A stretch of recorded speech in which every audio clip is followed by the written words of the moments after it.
Recording in progress. Hi, guys. Hi, how's it going? Hey, how's it going? Good. Nice to meet you.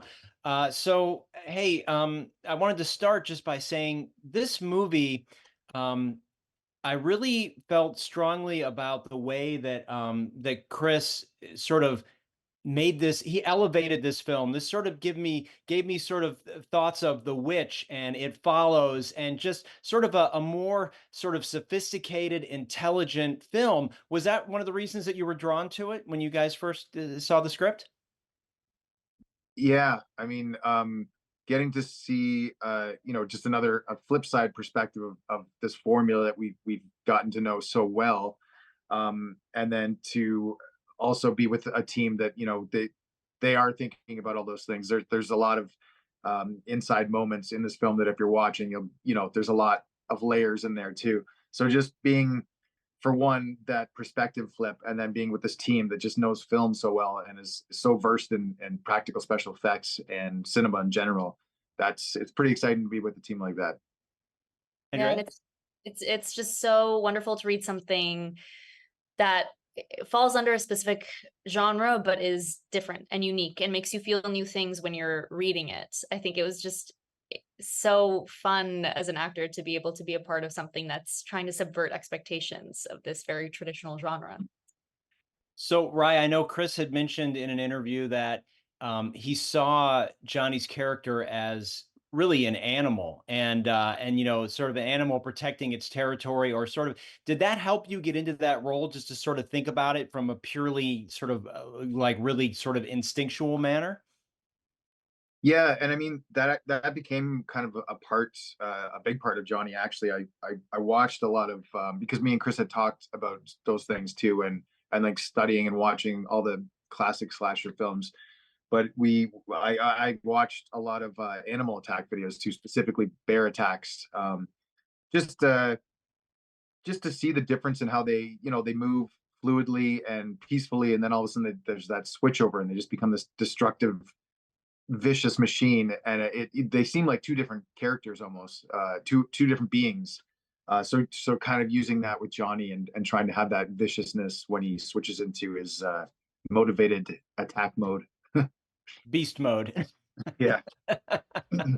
So, Andrea, one of the things I loved about your role was you you were really called on to express so much, you know what I mean, with not a lot of dialogue. And so it really called on you to be expressive in ways that you don't always get to do in things that are, sort of more, sort of action oriented. Was that sort of interesting and fun to do, to sort of have that position on it? Definitely. I think there's something really cool that happens as an artist when you have limitations. There's almost like a new freedom that happens within those sets of limitations. I think especially within this kind of a film where it's so movement based and uh trauma based. Uh so there's a lot of really fun freedom and expression that can happen there. So I got to say, Rye, I know that the mask thing is sort of overused in sort of, in a lot of horror tropes, but this mask, this smoke mask, was just such a such an interesting thing. It was historically interesting, but it was also terrifying. Was that hard to sort of, could you see through it? I mean, it seems like it would be a challenge to even move around with that on. Yeah, I mean, the mask came with some challenges, but Chris Nash designed the mask too and made it himself too. So he made some versions that actually had a cutout. So while I was walking, I could actually see for some of the big long takes of the walking, and then there were other versions where the eyes didn't have glass in it, so I could still, if we were at a certain distance, I could see much better. And then when the glass was in there, that was when it was probably the toughest because it would fog up. Um, but then that would just be a matter of kind of pacing out steps and movements so that I had a step count. I knew where I had to land, or walk through the movements ahead of time, so I could kind of have that muscle memory to hit those spots. But yeah, no, he made it a lot easier on me. I mean, some people wouldn't think to do that, and I was very glad that he did, because it made a lot of sequences a lot easier on me. So I have to just to wrap up. I got to say this one stuck with me, and I was just watching it. So did it stick with you guys after you were done filming? Because I mean, it's some pretty intense stuff.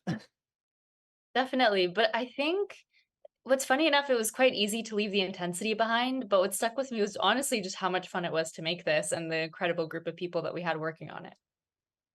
Nice, Yeah, Brian. How about you?